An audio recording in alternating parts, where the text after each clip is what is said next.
All right, good afternoon. In a short while, I will be joined virtually by Anandita Philippos, UNFPA's representative in Lebanon. I see her on the screen. I'm going to ask you for a little bit of patience as I do a couple of announcements here, and then we will get to you to get more on the situation in Lebanon. This morning, the Secretary General spoke at the General Assembly meeting in which Khalilur Rahman of Bangladesh was elected as the forthcoming president of the 81st session of the General Assembly. The Secretary General said the new president-elect's theme is an inspiring call to action for the multilateral system, restoring trust, managing transformation, a United Nations that delivers for all. The Secretary General also paid tribute to Annalena Baerbock of Germany for her outstanding leadership during the 80th session of the General Assembly. He noted how Ms. Baerbock, over the term, pushed member states forward on the implementation of the Pact for the Future and had organized interactive dialogues with the candidates for the next Secretary General. He also said that the Pact for the Future and the UN80 initiative represent a blueprint for action, a blueprint for solutions, and bold reform to carry the United Nations into the future. The work of the General Assembly, he added, is critical to bringing these commitments to life and delivering real solutions and results that can renew the world's faith in the work that the UN does. And my favorite event of the year is when the Secretary General picks out the name of the country that will be first in class in the GA. Do we know what country was chosen? Morocco, exactly. Morocco was selected to be the first seat for the next General Assembly session. They will be in the front of the class for the next session.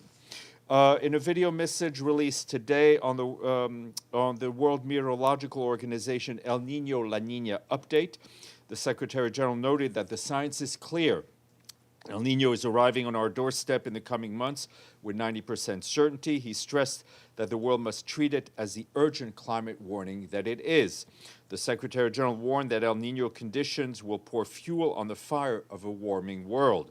He emphasized that the only effective response is climate action equal to the crisis, ending our addiction to fossil fuels, accelerating the shift to renewables, and protecting the most vulnerable, and delivering early warning systems for all. Turning to Ukraine, I can tell you that the Secretary General strongly condemns the latest overnight large-scale missile and drone attacks by the armed forces of the Russian Federation on Ukrainian cities, including Kyiv, Dnipro, and Kharkiv. These attacks reportedly killed at least 20 people, including 2 children, and injured more than 100 others, and resulted in widespread destruction of residential and other civilian infrastructure. Once again, we emphasize that attacks against civilians and civilian infrastructures are prohibited under international humanitarian law and must end immediately. We also reiterate the Secretary General's urgent appeal for immediate de-escalation, leading to a full, immediate, and unconditional ceasefire in this conflict. The humanitarian coordinator in Ukraine, Matthias Schmale, also condemned the attacks. Our humanitarian colleagues noted that rescue operations are ongoing as of this morning. Mr. Schmale pointed out that instead of enjoying the start of the school summer break, children and their families spent the night in shelters, awakened by air raid sirens and explosions. Humanitarian organizations, including our own UN agencies, are fully mobilized and providing first aid and psychological support, distributing emergency relief items, and registering affected people for humanitarian cash assistance. And as you know, yesterday afternoon, the Security Council met to hold a briefing on threats to international peace and security following a request by Romania. Moving to Lebanon, I can tell you that despite ongoing de-escalation efforts, our UNIFIL colleagues in the south continue to observe intense air activity and exchange of fire across the Blue Line and within UNIFIL's own area of operations. As stressed during the Emergency Security Council session yesterday, we call on all parties to exercise maximum restraint and fully adhere to the cessation of hostilities that was agreed to. Today, between midnight and 4 p.m. local time, UNIFIL recorded 478 trajectories of projectiles, 468 attributed to the Israeli Defense Forces, 10 attributed to Hezbollah. The mission also recorded 9 IDF airstrikes and 46 violations of Lebanese airspace. This followed intense military activities yesterday when UNIFIL reported 702 trajectories of projectiles alongside 47 launches from Hezbollah. UNIFIL also observed intensive air activity across its whole area of operations. Peacekeepers report strikes in both sectors of their area of operations, including on road networks. The escalation in southern Lebanon has included a high volume of artillery, of mortar and rocket fire. Yesterday, UNIFIL recorded 702 firing incidents from IDF positions south of the Blue Line and within UNIFIL's area of operations. The peacekeepers also reported 2 recent safety-related incidents that impacted them. On the night of 31st May, 2 machine gun rounds struck a prefabricated UNIFIL accommodation unit in Sector East, penetrating 3 rooms. No personnel were injured as they had taken shelter in other places. In separate incident, a fixed-wing drone intercepted by the IDF exploded over UNIFIL position southwest of Nukora yesterday. No injuries or damage, but both incidents are under review by peacekeepers. Despite all of these challenges, our peacekeepers are continuing to facilitate humanitarian and institutional support. Yesterday, the mission enabled 2 humanitarian missions to Tyre following coordination with OCHA. Today, UNIFIL peacekeepers from Italy donated an ambulance and medical supplies to the Lebanese Armed Forces Military Hospital in Badaro in Beirut. In the presence, the handover was done in the presence of the Force Commander, General Abanyara. And just a reminder that the Humanitarian Resident Coordinator for Lebanon, Imran Riza, and the Prime Minister of Lebanon, Nawaf Salam, will jointly launch the revised Lebanon Flash Appeal, and that will take place in Beirut on Friday. The appeal remains focused on providing life-saving assistance to people in need. Our friend Imran Riza will also brief your colleagues in Geneva on Friday remotely from Beirut on the appeal. And I was asked yesterday about the current flash appeal that was launched in March for $308.3 million.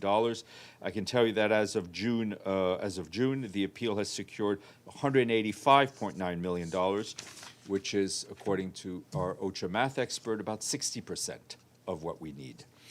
Turning to the occupied Palestinian territory, and our colleagues at OCHA warned that yesterday Israeli forces began routing our convoys through a new road with a new checkpoint to reach the Karim Abu Salam crossing from inside Gaza.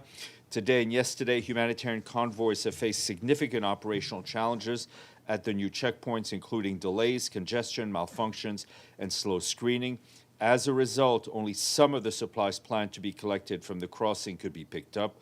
You'll recall that this crossing is right now the only cargo crossing currently operational for us, because Zakim crossing in the north has remained closed for a second week now.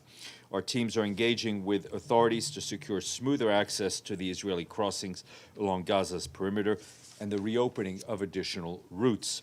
Meanwhile, to respond to emerging shelter and continuing shelter needs, partners last week distributed nearly 5,000 bedding items, 150 tents, 2,000 tarpaulins to more than 5,700 families.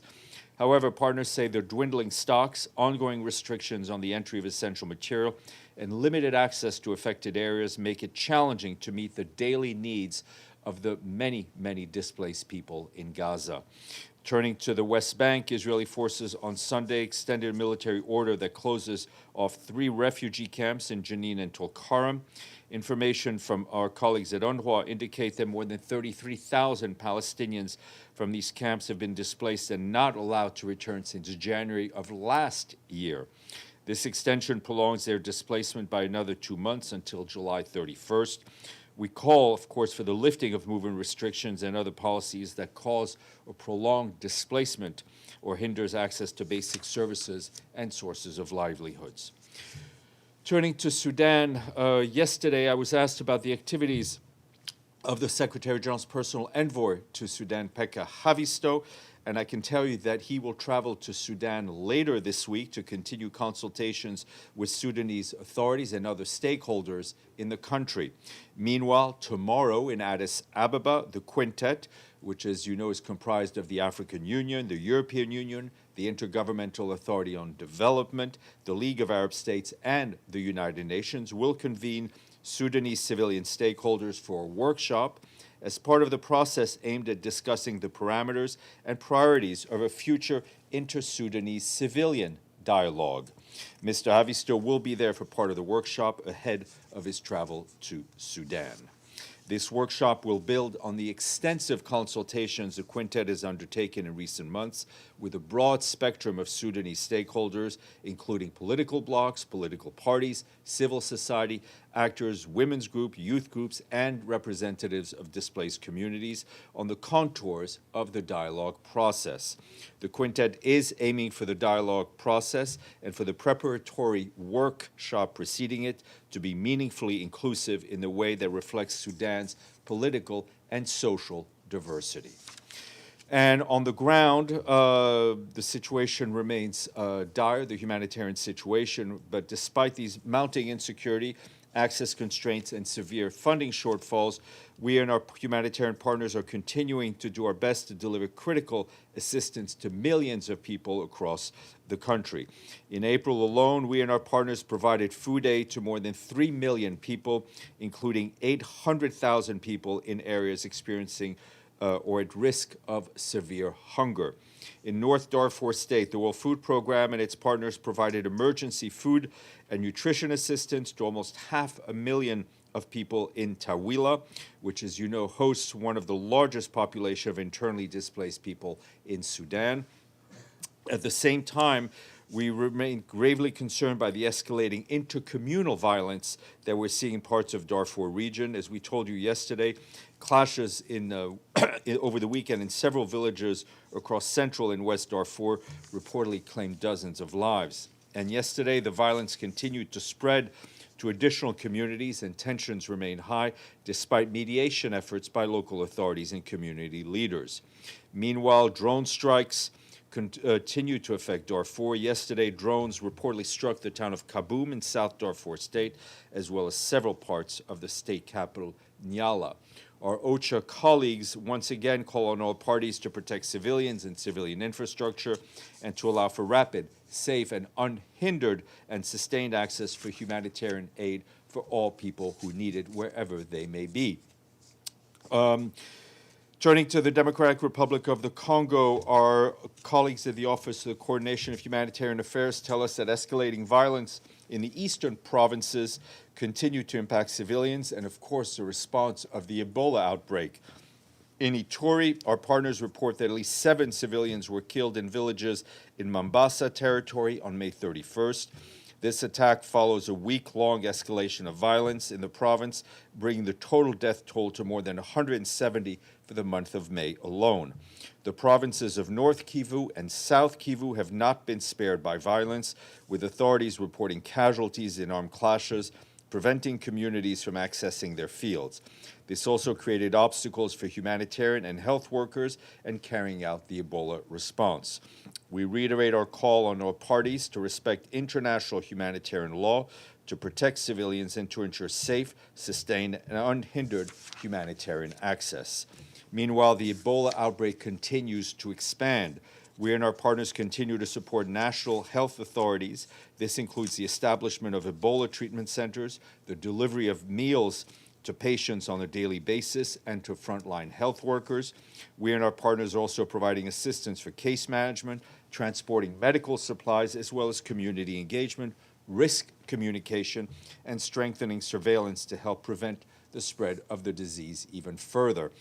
On a positive note, yesterday the government of the DRC announced the reopening of the airport in Bunia following a comprehensive public assessment of the surveillance and containment measures needed. The airport had been closed for commercial flights since 23rd May, although humanitarian cargo and flights by UN Humanitarian Air Service had been allowed on an exceptional basis. And in Uganda, the number of confirmed Ebola cases, according to WHO, has risen to 11, including 2 confirmed deaths as of yesterday. Some of the cases have been linked to cross-border transmission from the DRC. We and our partners have launched a $15.8 million 3-month emergency appeal to support the government-led response to the Ebola outbreak in Uganda. Elsewhere in the region, countries are reinforcing their preparedness measures. Burundi has developed a $17.3 million Ebola contingency plan to support preparedness and response efforts, while Zimbabwe has reportedly set up Ebola isolation centers. Moving to these shores, today on Haiti, regarding Haiti, our human rights colleagues welcome the opening of 2 specialized judicial units in the country, which are expected to address complex corruption cases, including the illicit trade of arms and money laundering. They will also deal with serious human rights violations and abuses like killings, kidnapping, sexual violence, and child trafficking. Our colleagues say the creation of these specialized units is a significant step towards tackling widespread impunity in Haiti. So far this year, gang-related violence has resulted in at least 2,300 deaths. Close to 700 people, notably women and girls, have been victims of sexual violence in Haiti, and hundreds of children have continued to be trafficked by gangs. Volker Turk, the High Commissioner for Human Rights, urges Haitian authorities to quickly implement these units in accordance with international human rights law and best practices, with support from the international community. Quick note from Bangladesh: as we get closer to the 9th anniversary of the large-scale forced displacement of Rohingya refugees from Myanmar into Bangladesh, UNHCR says it's calling on the international community not to forget the 1.2 million Rohingya refugees who are still in Bangladesh. Most of them, as you know, live in the camps in Cox's Bazar. The generous support from Bangladesh and the Bangladeshi people, as well as the international community, has been critical in meeting their basic needs. But as we face sharp reduction in humanitarian and development support, Rohingya refugees remain largely reliant on aid. This year, we and our partners, in coordination with the government of Bangladesh, appealed for $710 million to meet the most urgent needs of Rohingya refugees and local host communities. This hyper-prioritized appeal is now 60% funded. However, UNHCR warns that significant humanitarian needs persist. Without continued international solidarity, the plight of the Rohingya families will deteriorate. Just lastly, an update for you on global dialogue on AI governance, which will take place in Geneva on July 6th and 7th. Media registration for this event is now open, and we encourage you or your colleagues covering AI to register as early as possible. You'll recall that the AI dialogue was established by the General Assembly last year. The dialogue in Geneva will be the first of its kind and will gather representatives from governments and the private sector, academia, and civil society. The dialogue was created to ensure that AI governance reflects the priorities of all nations, not just the most technologically advanced, and that the benefits of AI are shared by all. We also expect members of the Independent International Scientific Panel on Artificial Intelligence to present their preliminary report during the event. That's it. Quiz: where is the event taking place? Yes, you're paying attention. Excellent. In Geneva. Yes, in Geneva. I'm open to questions. Please don't fight, the two of you. Okay. Hi, Adla. Hi, how are you? Good. I'm well, thank you. You know, Janine Hennis, her term is up, Yes. no? So who's going to be replacing her? I do not have a name to share with you as of yet. As soon as one is agreed upon, and that'll involve consultation with the Security Council, we will let you know. Gabriel, and then Islam. Thank you, Steph. As you noted in your remarks, UNIFIL recorded 478 trajectories of projectiles in a one-day period yesterday, and 468 attributed to the IDF, as you noted. That's 97% in one day coming from one side, 3% coming from the other side. Does the Secretary General acknowledge that this is not simply a war between two equal sides and that there's a clear aggressor based on these facts? Look, a few points. The territorial integrity of Lebanon needs to be respected by its neighbors, including Israel. The monopoly of the use of force, the monopoly by the Lebanese army throughout its territory and its security services also needs to be respected. And is Israel's actions right now, would the Secretary General classify them as an occupation or partial occupation of Lebanon? Look, there are clearly Israeli troops in Lebanon, and that's a fact that the Israeli themselves admit. Islam. Thank you, Stéphane. I would like to follow up the same question with the simple math. It's like every 2 minutes, there's a firing from the Israeli side. As Gabriel said, it's overwhelming firing. The question is here, we still, I mean, on diplomatic platform, it is still called ceasefire. You have been long enough on this position. Have you ever been in that period that the meaning of the word eroded so much, like in this case? Look, words matter, right? There's an agreement on cessation of hostilities that was agreed on by the parties. I think, the Secretary General has been using the term laissez-faire. The point is that there are agreements. They need to be respected. We want to see the guns silenced. We want to see the population of South Lebanon being able to return to their homes in peace and security. We want to see the people in northern Israel being able to return to their homes in peace and security. We want to see the state of Lebanon strengthened so that its army and its state security services are the only ones with guns and the authorities to use them throughout the territory. And today, if I may continue, today in Washington, D.C. is going to be fourth ceasefire meetings between Israel and Lebanon. Does UN have any observatory? We do not. We do not, but we obviously are kept abreast of the developments through various mechanisms, including the ones from UNIFIL. We're in constant contact with both the Lebanese Armed Forces and the Israeli Defense Forces. Madame. The Secretary General submitted the options for the replacement of UNIFIL in a letter to the Council yesterday. I just wanted to ask whether he has gotten any feedback. I know it's still too early, and what does he expect from the Council in terms of the options that he presented? The Secretary General answered the requirement in Resolution 2790, which called for the end of UNIFIL's mandate by December. The Secretary General sent them a letter with a number of options. What he expects, and what he hopes for is for the Council to make a decision on the options or whatever they wish to make a decision on. I think the earlier the Council makes a decision, the easier the planning will be for us, and also less costly. When planning is done very close in haste, should say, it's often more expensive. So the earlier we have a decision and a way forward, the better it will be for all concerned. Dulcie. I wanted to ask you about the process of the Secretary General and the head of FAO choosing the next World Food Program. Islam, sorry. Is there another Dulcie? Oh. Sorry.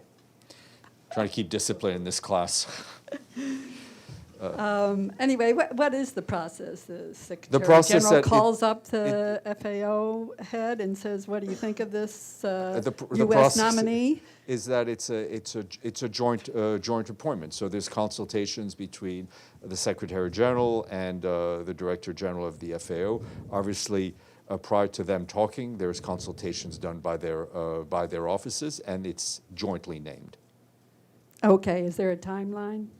Obviously, WFP now has an acting executive director. The process will take the time that it takes, but it is getting underway. Okay. Abdelhamid, I see you on screen. Thank you, Stéphane. I want to follow up with the questions of my colleagues, Gabriel and Islam. And I want to wonder why the spokesman for the Secretary General does not call a spade a spade, why he doesn't call the aggressor, why he doesn't speak about occupation, why there is monopoly on victimhood for one side and not the other. And what happened today in Khan Yunis and killing Palestinian by Israeli bombardment is not mentioned. Why there is some language, evasive language when it comes to Israel? Look, I stand here, answer your questions to the best of my ability. I welcome you to cover it, to criticize what I say, to compare and contrast what I say, but we stand by what we say. We try to do our best to highlight the pain and the plight of civilians who are caught in conflict throughout the world on as much as we can on an equal basis. Thank you. Adla. Sorry, then we'll... Stéphane, regarding the three options. Yep. Okay. Did the Secretary General work with the Lebanese government to come up with those three options? Well, I mean, of course, these are the Secretary General's options. Of course, there are discussions and conversations with all the parties involved. But in the end, it will be, this is what the Secretary General thinks are the best three options for the Security Council to choose from. They will have to make the ultimate decision. Yes, ma'am. Thank you, Stéphane. I'm Nishan Mirza from Turkey Journal. My question is that, can you elaborate more about the meaning of Bangladesh presidency as a UNPGA, like in terms of diversity at the UN, and how it is more significant now at this point? Look, this was a vote taken by the General Assembly. You know that the General Assembly tends to choose its presidency on a rotating geographical basis. And I can tell you that the Secretary General looks very much forward to working with Mr. Rahman as the President of the General Assembly. And of course, I think any country should take pride when one of their own is elected to lead the General Assembly.